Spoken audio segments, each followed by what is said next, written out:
Unlad, Pilipinas.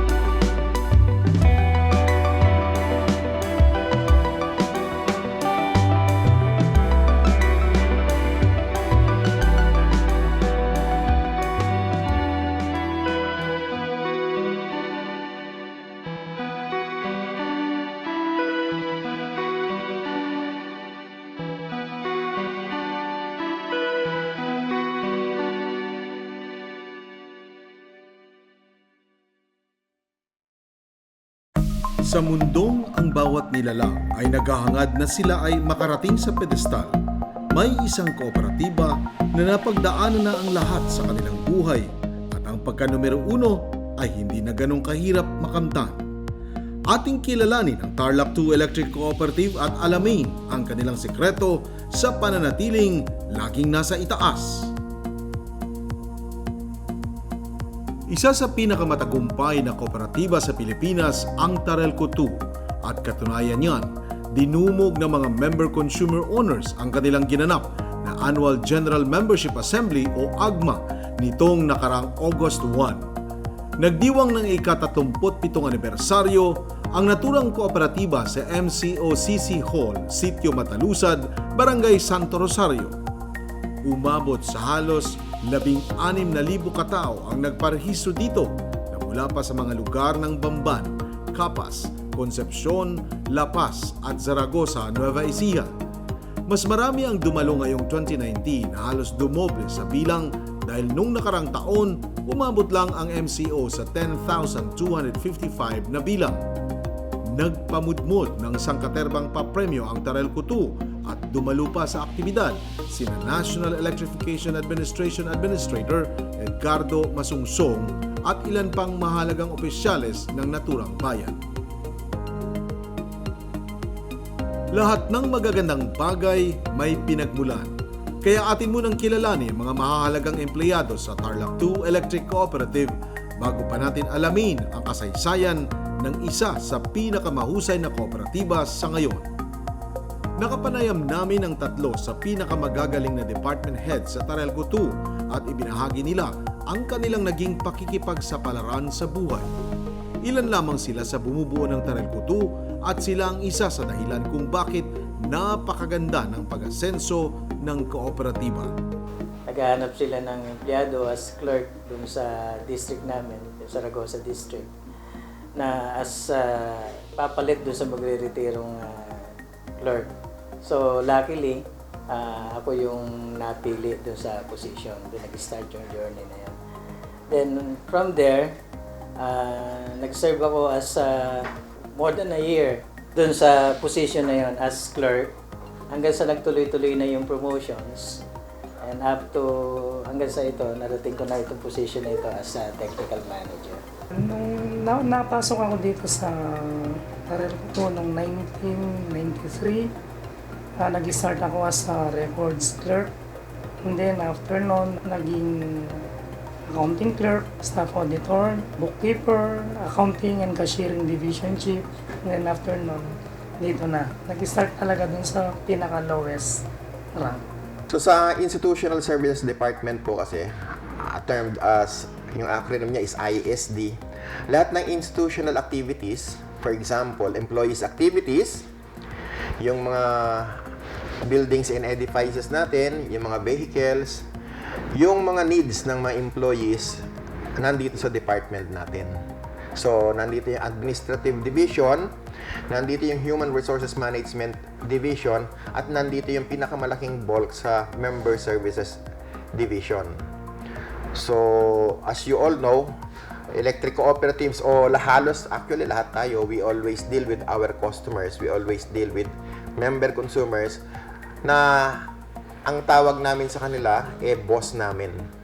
Dahil sila, katulad ng lahat ng nag-iilaw, silang lahat ang nagmeme-ari ng Tarelco 2. Sa ating pagkakilala sa mga department heads, unti-unti nang nagkakaroon ng linaw kung bakit ang Tarelco 2 ay isang puwersa na mahirap mapabagsak ng mga pagsubok at sa likod ng mga tagumpay nila ay may matatapang na leader na nangunguna sa kanila.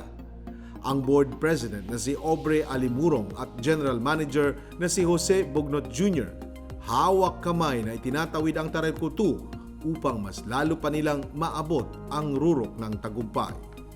Anak ako ni Ray David, yung dating mayor sa Capas Tarlac. So the way nang ganun ako na-involved din sa politics. Like, yung father ko, naging director din siya dito before siya naging vice mayor and then naging acting mayor. And then bumalik siya sa pagka-director. And unfortunately, namatay yung papa ko and ako yung pumalit dun sa pwesto niya. It's very important kasi yung decision making dapat sa akin yan. Yes, kaming lahat ng mga directors, meron kaming mga contributions, pero ikaw yung presiding officer. Ikaw yung lahat ng, pag merong mga issues, you decide. Kumbaga yung final judgment nasa akin. So kung ano yung takbo ng cooperative, nasa board president yan and nasa management din, of course. Ang Tarelco 2 ang first job ko actually. Sa una, habang nagtitake ako ng board, nag-electrician muna ako sa Manila. Then nung pumasa ako, nagsubmit ako ng resume sa Tarelco 2. At swerte naman, isa ako sa mga napili na bali 5 kaming nag-umpisa. Ibang engineer, sabay-sabay kami nag-start sa Tarelco 2. Ngayon, yung unang position ko, namin, nung mga kasama ko, lineman kami, mga lineman. So ang trabaho namin, magpalit ng kontador, maglagay ng mga transformer. Then, at ang trabaho nun talagang napakahirap. Dahil para makaakyat ka sa poste, kailangan kang gumamit ng spikes. Yung isinusuot sa paa para lang makaakyat sa poste. At kung paano mo iaakyat ang mga transformer, mano-mano. Gumagamit kami ng lubid, pulley, double pulley. Talagang hinihila namin yan, manual. So, napakahirap ng trabaho namin nung nag-start kami bilang lineman. So, halos different trabaho ng technical ginagawa namin, including pagpuputol din ng halaman, kasama rin kami. Sa construction, kasama rin kami. Kaya, pati ako, kahit ako, marunong akong umakyat sa poste nang gumagamit ng fall climbing tools. Nasa 28 years na ako sa co-op ngayon. Naging area manager ako ng halos 8 taon. Then, nung time na yun na retire na yung GM namin, supposed to be ang mga department ang susunod na maging GM. Pero nung time na yun, walang gustong maging GM sa mga department manager.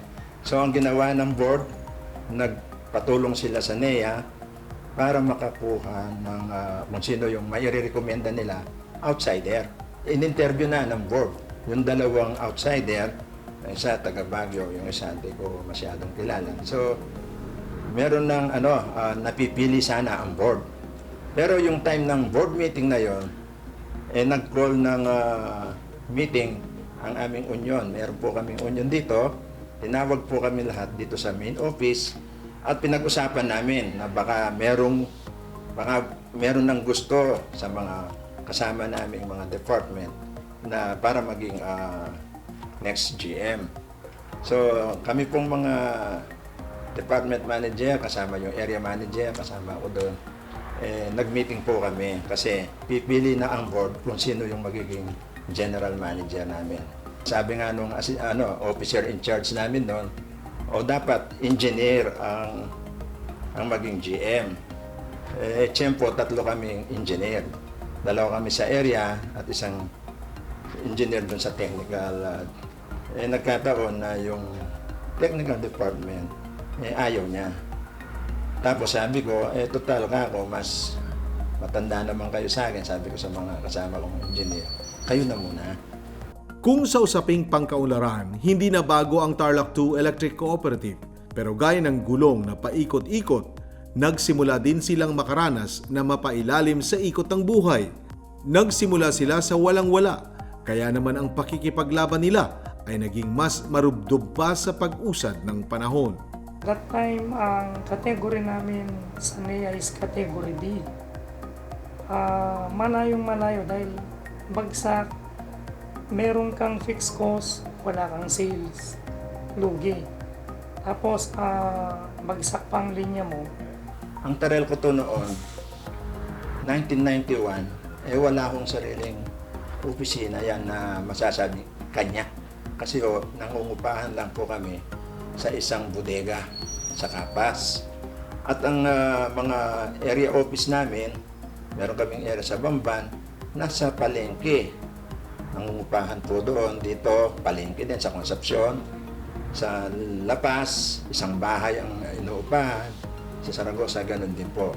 So wala talagang pag-aari, kung hindi, meron lang kaming isang substation. So, talagang ang category namin talagang nasa D pa yan, talagang naghihikahos ang co-op noon. Lahat ng kooperatiba ay dumaranas ng mga kakatuwang pagsubok, pero ang isang bagay na meron ang lahat ng kooperatiba sa kasamaang palad ay ang mga bagyo. Sadyang nakakaperwisyo ang mga ganitong klase ng kalamidad. Hindi na din baguhan ang Tarelco 2 sa pagsalubong sa ganitong klaseng suliranin. At sa kanilang sitwasyon, ang bagyong Santi na ang pinakamalakas na delubyo na kanilang naranasan. Pinilay ni Bagyong Santi ang ilan sa mga importanteng operasyon sa Tarelco 2. Yung karanasan namin sa Bagyong Santi, talagang noong time na yon, marami kami bumagsak na poste. Kasi kung sa mga farmers actually, sa mga maraming mga mangga, halos bagsak. Isang mga puno, maraming nasalanta noong time na yon. Nung tamaan kami ni Santi, hindi lang siya na televise ng gusto sa national television dahil after nun sumabay ang lindol sa Bohol at saka yung Yolanda. Dati kami, pag may mga tinamang mga sister co-ops namin, kami ang nagpapadala kami ng mga equipment, nagpapadala kami ng mga manpower. That time, kami lang. Naunti-unti naman namin na-restore yun lang. Sabi ko nga, pag walang power, wala kang sales, pero meron kang fixed cost. And then after nun, sabay-sabay na nag-maintenance shutdown ng mga power generator na kung saan isa yung pinagkukunan namin, nag-shutdown din siya, nag-maintenance shutdown din. At ang biggest obstacle na pinagdaanan namin is yung mga calamities na dumadating sa amin. Halimbawa, yung mga typhoons na dumating sa amin. Yung isa sa pinakamabigat yung Santi, na kung saan bagsak yung buong system namin. And we had to recover at nagawa naman namin within a month. Pero yun ang isa sa pinakamabigat na pinagdaanan namin. Well, ang pinili niya yung sa technical, actually technical talaga ang pinilay niya. Kasi bumagsak lahat ng mga linya namin eh. Almost all of our sub-transmission line was down. And all our substation. Naka-off kami during that time. Patay yung linya namin. So, yun ang pinilay ni Santi sa amin. Sa bawat hamon ng buhay, dapat maging matatag ka. Kung hindi, kakainin ka ng buong buo ng mga balakid na mistulang mga mapaminsalang anay. Hinarap ng Tarelco 2 ang bagyong dumaan sa kanila at hindi sila nagpasindak sa hagupit ni Santi. Bagkus, ginawan agad nila ng karampatang aksyon ang kalamidad na ito upang mas lalong mapangalagaan ang kanilang kooperatiba at ang kanilang mga konsumidores. Yung mismong kabayanan, wala mang 24 hours na-restore ito. Yung mga isolated barangays, nasa mga 2 weeks siguro yun. Yung mga malalayong barangay. Inuna ng technical services department namin yung sinasabi nilang backbone lines na ano, lalo-lalo na yung mga commercial area namin. It took us 1 month para ma-energize namin, makapag 100% energization kami dun sa aming buong coverage area. For the first week na wala kaming power, we have able to build o iayos yung aming sub-transmission line para mapaandar namin yung mga substations namin. Then yung sa second week up to the fourth week, yun na lang mga feeder lines namin going dun sa aming mga end users, sa mga customer namin. So kaya inabot kami ng 1 buwan para isaayos yung mga linya namin. Maliban sa mga kalamidad na hindi maiiwasan dahil ito ay tinatakda ng panahon, ang isa pang mabigat na problema ng Tarelco 2 ay ang mga power interruptions. Hindi din naman maiiwasan ng mga consumers o MCOs na sila ang pagbuntunan ng galit kapag nawawala ng kanilang mga tahanan ng elektrisidad. Kaya lilinawin ng General Manager ng Tarelco 2 ang ilan sa dahilan ng pagkawala ng supply ng kuryente paminsan-minsan. Itong mga nakaraang mga buwan, medyo dumalas yung interruption dahil doon sa road widening. So napakarami namin mga poste na apektuhan. So every time and then nag-schedule kami ng power interruption. Tapos sumabay pa yung NGCP na kung saan may mga naging problema din doon sa aming pinaka-breaker. Kaya automatic nagtitrip siya. Then yung pong New Clark City, dahil doon sa development sa New Clark City, may mga naapektuhan kaming mga linya na nagko-cross doon sa ginawang expressway, yung going SCTEX to New Clark City. So kailangan naming mag-shutdown ng mga power para lang maiayos at maitaas namin yung mga poste kasi tinamaan sila ng bagong road na kinoconstruct. Ang kapalit ng tagumpay ng Tarelco 2 ay ang walang sawang paghahanap buhay nila na minsan kinakailangan pa nilang maglaan ng marami pang oras sa trabaho upang mapasaya lang ang kanilang mga konsumidores. Kaya naman ang kanilang kooperatiba punong-puno ng mga makabagong kagamitan at makinarya para mapagsilbihan pa nila ang taong bayan. Sa ngayon matatayog na ang kanilang mga substations at tila ito'y dumarami pa upang matugunan ang hiling ng kanilang mga nasasakupan. As of now, we have 7 substations and going 8. And luckily, by next year, we will able to commission the other one. Nung nag-start ako, 2 transformer, 1 substation ng Tarelco 2. Ngayon, every town, halos meron na. Ang isa na lang yung padating, yung sa Zaragoza. Marami pa kaming idadagdag na facility kamukha ng substation na yan dahil nga talagang maraming mga business na nagtatayuan ngayon dito sa Concepcion at lalo-lalo na sa Capas area dahil nandoon ngayon yung New Clark City, so maraming na-encourage na mag-business doon sa amin. Kaya yung pagdating sa mga ating mga substation,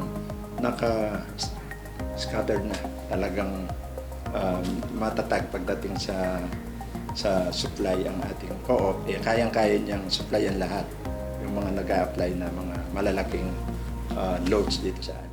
Hindi pangkaraniwang kooperatiba ang Tarelco 2 dahil kung ang ibang kooperatiba ay naghahangad ng mas mataas pa ang kanilang estado, iba ang minimithi ng Electric Cooperative ng Tarlac. Paano kung ikaw ang nasa tuktok, ang nasa itaas ng hanay?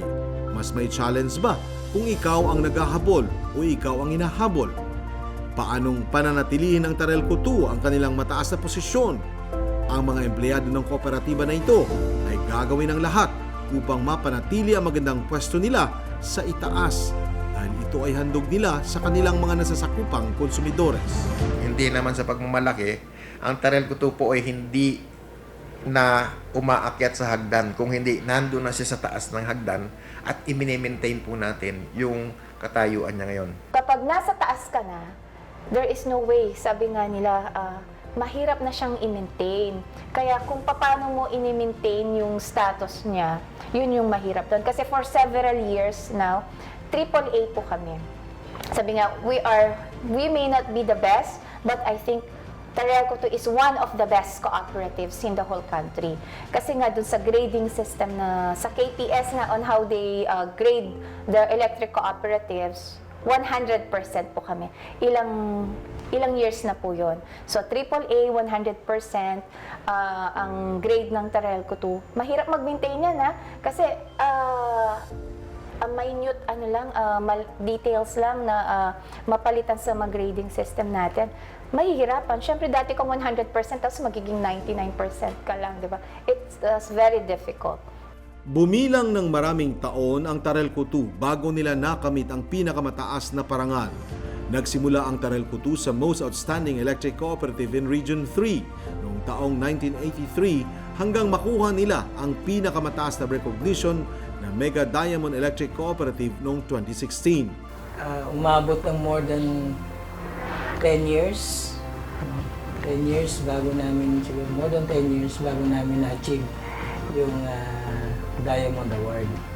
Noon kasi ang pagbibigay ng NEA ng award, parang ladder type, ika nga, step 1, kailangan ikaw ay consistent. Manuel Pelaez Award, consistent yun yearly, bago ka makakuha ng higher award. So mga 15 years siguro, bago mo ma-reach yung pinaka-highest award. Kasi nga, hindi naman basta next, ito na, highest na yung award mo.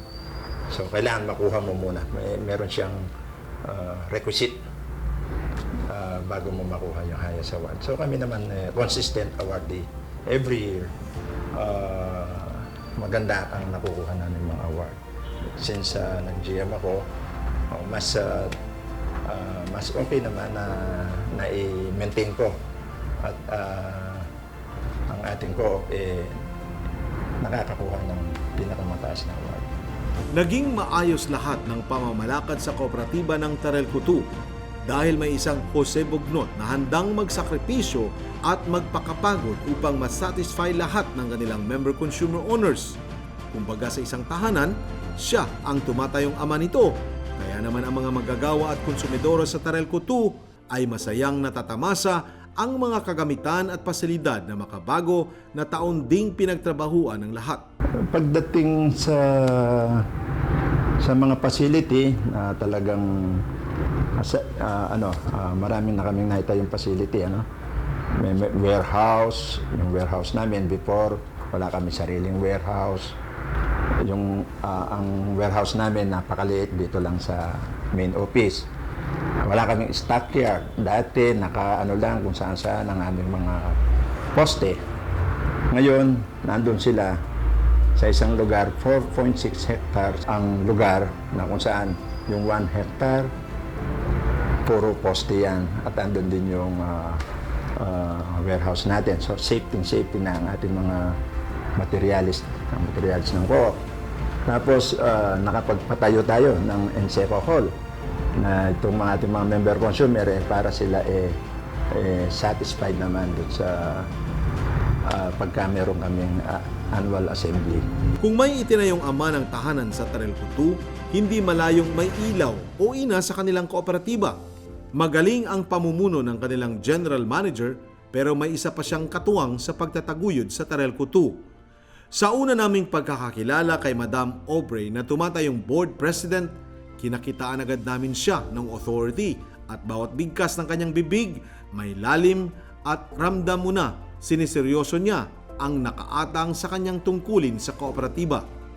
Isa si Aubrey alimurong sa kauna-unahang babaeng nakapasok sa Tarelco 2 at sa mundong dinodomina ng mga lalaki ang bawat industriya, hindi siya nagpatalo at pinatunayang kung kaya ng lalaki ay mas kaya nilang mga babae ang kung anumang trabahong maibigay sa kanila. Ika nga nila, women empowerment. Very tough nga na. Sabi nga, Ilan lang kaming mga board president na babae. Pero I think it has nothing to do with the gender. Sa akin kasi it's about the personality siguro. Hindi naman kakulangan or walang gender issue dito eh. Though ang masasabi ko lang siguro, in a positive way, maganda rin yung iba yung presidente na babae. Lalo na yung charisma naming mga babae compared sa mga lalaki, di ba? The way we handle problems. Yeah, I'm tough, but meron tayong puso. Sabi nga, may yung pagdating sa mga problema kasi ako, I'm very open.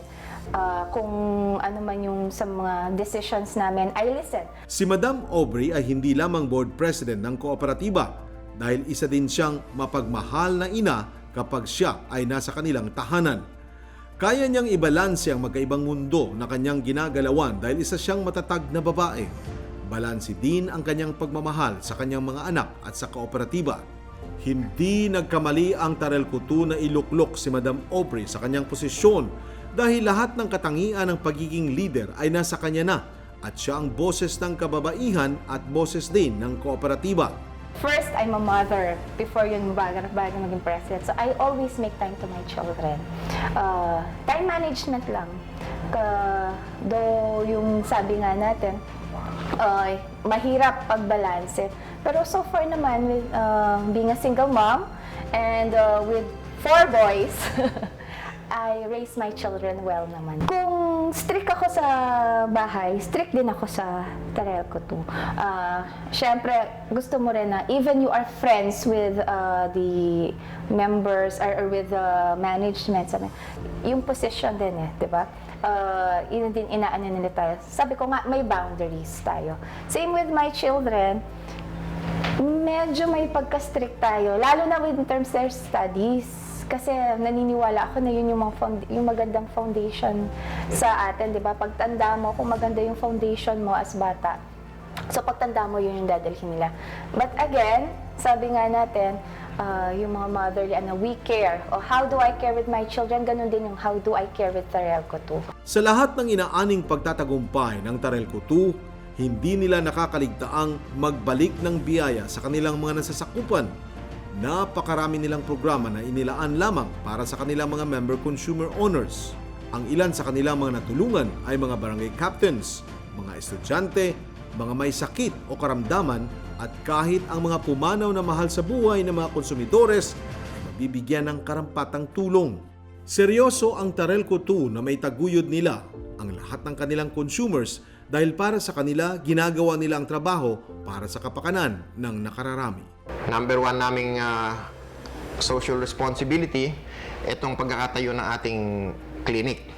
So it caters yung ating mga member consumer owners, walang bayad, libre gamot, libre konsultasyon, at itong clinic natin dinadala natin sa mga iba't ibang barangay, lalo na yung sa mga malalayong lugar. So lahat ng mga hindi nakakapunta dito sa main office for consultation, nag-schedule tayo ng twice a month mobile medical and dental clinic. Pumupunta tayo sa mga barangay at doon tayo nagkakandak ng free medical dental consultation plus free gamot.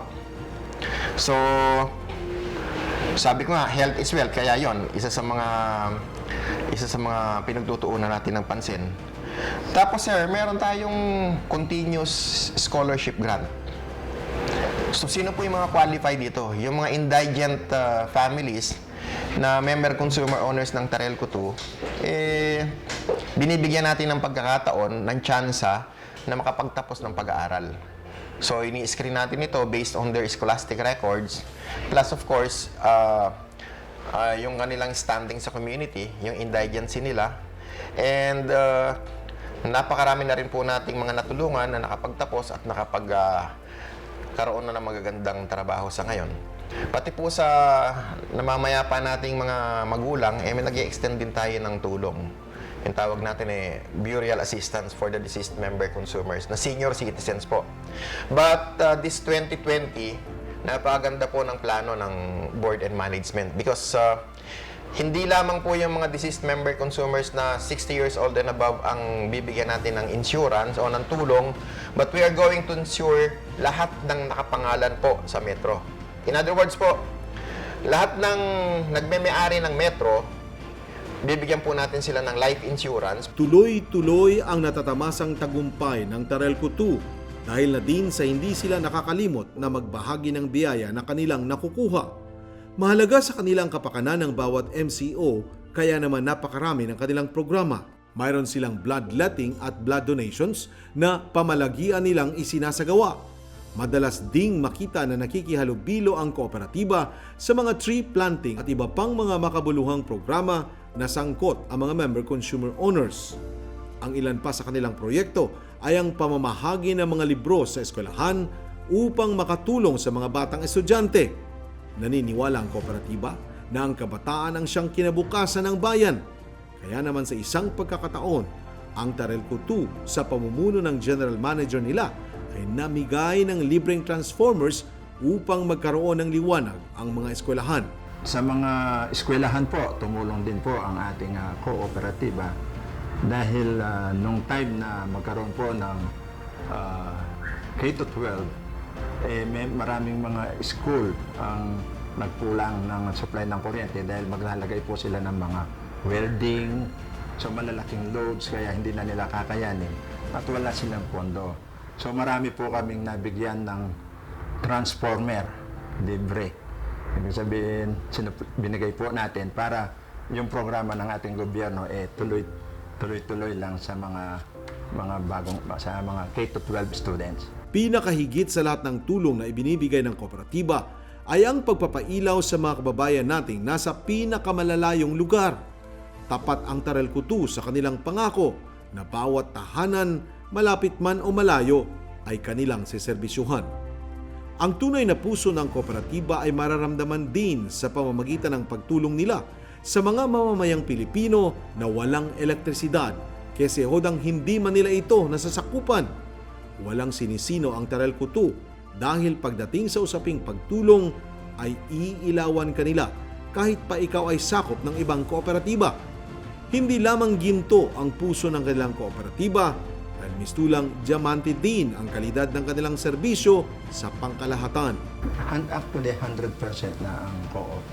Pagdating sa mga barangay, tapos may mga ibang area, ibang barangay na hindi natin sakop ang sinusuplayan din natin. Isa sa La Paz, yung sakop ng Tarlac pala, yung Bacolor Tarlac. Dito sa Nueva Ecija, yung San Jose.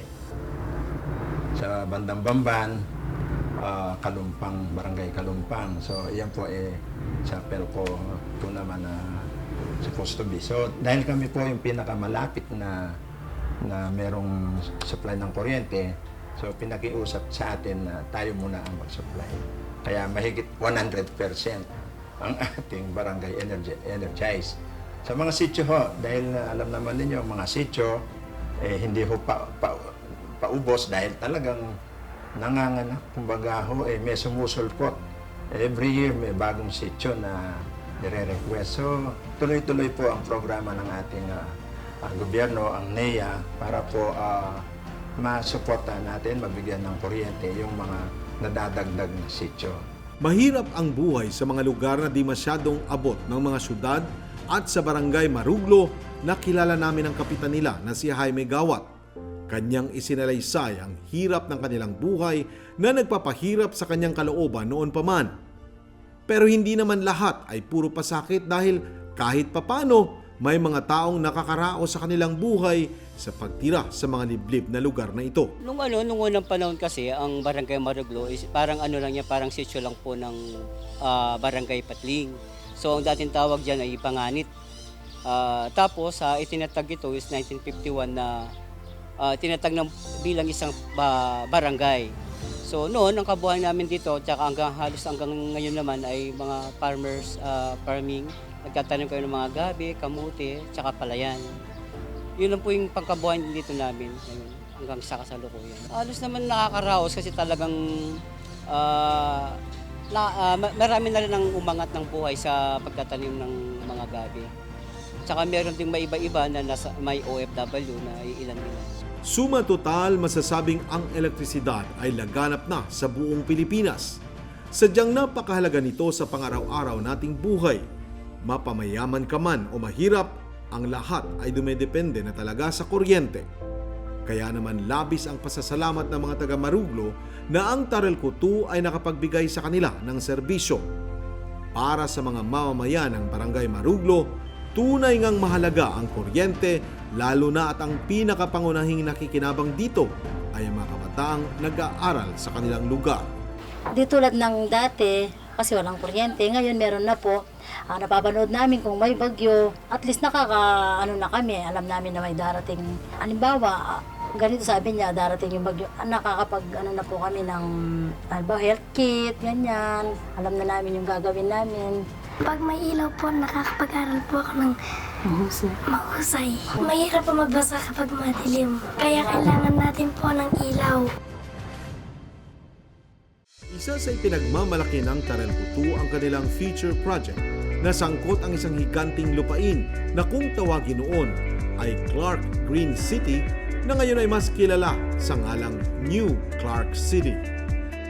Ang New Clark City ay tinaguri ang pinakamoderno at kauna-unahang technologically integrated city na may halong residential, commercial, agro-industrial, institutional at information technology developments. May lawak na tinatayang 9,450 na hektarya ang New Clark City sa pangangalaga ng Bases Conversion and Development Authority o BCDA. Sa pagbuo ng konsepto nito, ang BCDA ay matamang pinag-aaralan ng master plan ng NCC na ipinakita sa National Economic Development Authority o NEDA. Di kalaunan, pinuri ng NEDA ang proyekto at inendorso ito sa noon ay Pangulong Benigno Aquino para maaprubahan. Maliban sa pagpapa-aproba sa dating presidente ng Pilipinas, ang BCDA ay humingi ng tulong sa Kongreso na nagbigay din ng buong suporta sa paglagda sa House Resolution No. 116 sa titulong A Resolution Expressing Support to the Clark Green City Master Development Plan prepared by the Bases Conversion and Development Authority. Noong April 11, 2016, si dating Pangulong Aquino ay pinangunahan ng groundbreaking at inaugural rites para sa Clark Green City. Simula noon, nangalap na ang BCDA ng mga partners, locators at mga investors para dito. Napag-alaman ng Tarelco 2 ang matinding pagsulong ng pinakaambisyosong proyekto sa bansa natin.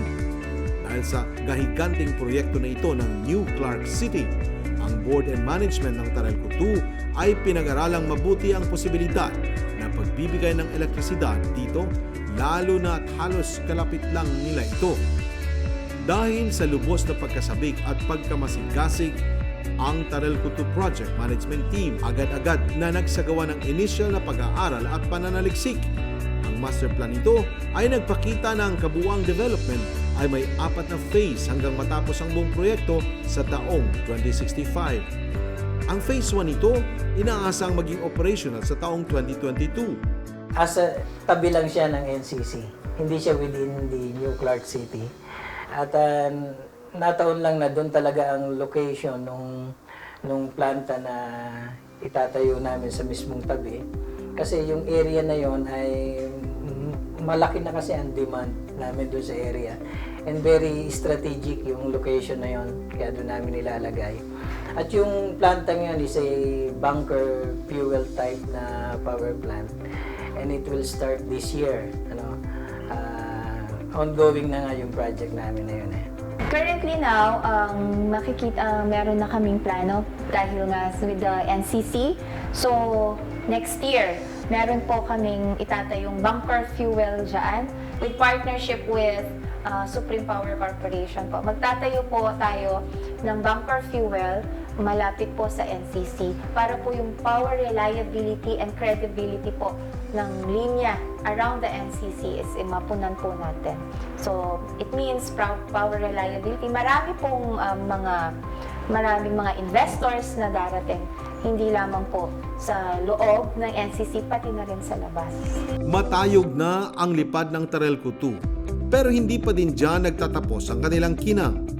Itong taon na ito, nabigyan ng kooperatiba ng matinding karangalan upang maging bahagi sa nalalapit na Southeast Asian Games. Naimbitahang muli ang Pilipinas upang maging pangunahing punong abala na magsisimula sa November 30 hanggang December 11, 2019. Ito ang ika-4 na beses na ang Pilipinas ay magsisilbing host sa pamosong palaro. Nakapag-host na ang ating bansa noong taong 1981, 1991 at 2005. Ito rin ang kauna-unahang pagkakataon na may sasama ang esports at obstacle course. Lubhang napakapalad ng Taral Kutu na mapasama sa ganitong kalaking kaganapan. Sa ngayon, kami yung nagsusupply temporarily sa New Clark City. Nais ko pong sabihin sa inyo na nakaka-proud kasi part yan na ang Taral Kutu is part po ng pagpapailaw natin sa 2019 SEA Games. Kasi we have a contract with the VCDA and with the Meralco na until matapos po from the construction and until the ending of the SEA Games and even the Paralympics po, kasama po sa pagpapailaw ang Taral Kutu sa ganyan. Pagdating sa NCC naman, yung pong New Clark City na kasalukuyan kasi meron pong gagawing SEA Games sa November. Mag-start na siya ng November. So, nirequest po kami ng ating government, ang BCDA, na dahil wala pa silang supply, pwedeng kung saan sila dudugtong. So, kami muna ang nirequest na mag-supply ng New Clark City. So, dahil po sa talagang ating, anong tawag doon, ating obligasyon na tayo tumulong sa gobyerno para sa nalalapit na NCC. So, pinayagan po sila ng ating board na sa atin muna sila kukuha hanggat meron pong palaro dito sa New Clark City. Sila Aubrey Alimurong at Jose Bugnot ay walang kapagurang maglilingkod para mas lalo pang maiangat ang kooperatiba ng Taral Kutu. Dahil para sa kanila, ang pag-angat ng kanilang kooperatiba ay pag-angat ng lahat ng tao. Kaya naman ang pasasalamat sa dalawang haligi ng kooperatiba ay bumubuhos sa kanilang dalawa. At itong mensahe ng pasasalamat sa matapang na board president ng Taral Kutu.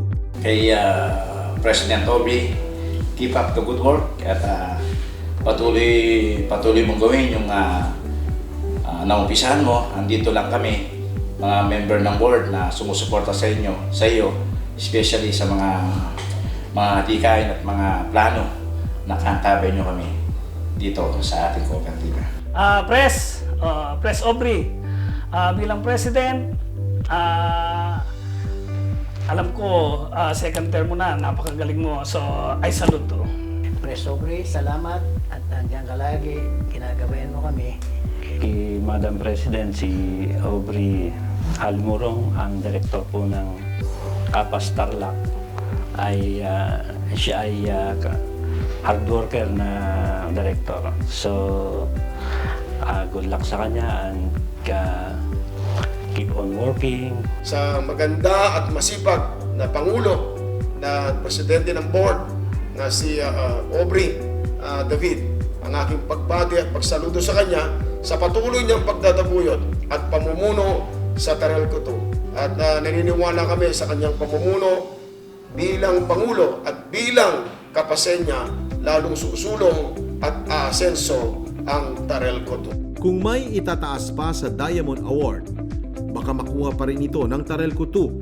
Ganito kagaling ang pamamalakad ng General Manager na si Ginoong Jose Bugnot. Kaya naman hindi katakataka na ang mga empleyado sa kooperatiba ay pawang magagandang mensahe lang ang nasasabi sa masipag na leader ng Taral Kutu. Pagpatuloy mo lang ang magandang pangunguna sa amin, pagpatuloy mo lang yung pagiging isang mabuti mong kamanggagawa at sana ay bigyan ka pa ng Panginoon Diyos ng mas mahabang buhay at mas makatalinuhan para mas lalo mo pang magawa yung iyong tungkulin. Kay GM Box, nagpapasalamat po na ako sa iyo dahil sa pamumuno mo ay lalong gumanda ang katayuan ng Taral Kutu. So I promised you that the whole board and I will support you all the way. Wala nang mahihiling pa ang mga manggagawa ng Tarelco 2 dahil pawang nasa kanila na ang lahat. Ang nais na lamang nila ay mapanatili ang kanilang posisyon sa itaas upang maging inspirasyon sila sa lahat ng kanilang mga konsumidores. Si Ginoong Jose Bugnot ay may pangako din sa kanyang pamumuno sa Tarelco 2 dahil minsan sa buhay nila naranasan nilang maging wala hanggang mula sa kawalan lumabas ang kanilang nakatagong diamante. Kung enjoy ka, ika nga, at alam mo na ikaw noon, siguro kung mahina ako, magkano lang sweldo namin noon. Kaya lang, dahil talaga siguro napamahal sa akin yung po, at may challenge, ika nga, na mapa-asenso namin at mapa-ayos ang aming kooperatiba, tuloy-tuloy lang na nagserbisyo ng tapat. Yun lang ang dyan. Tapos, kung tatanungin mo ako, gato pa katagal sa co-op, hanggat kaya naman ng aking katawan, kaya natin ang pressure. Diba? Kung minsan, hindi ka magtatagal sa pwesto kung may problema ka sa empleyado, hindi mo sila, ika nga, may problema ka sa board, or may problema ka sa LGU. Pag merong ganyan, hindi ka magtatagal sa pwesto. Pero dahil marunong naman tayong makipagtrabaho, makisama, even sa mga LGU natin, mga kaibigan natin yan, ang ating mga board, kami nagre-respetuhan. So, walang dahilan para mapaaga ang aking pagre-retire. So, meaning po, siguro hanggat kaya ng katawan ko, hanggang retirement, tatapusin ko.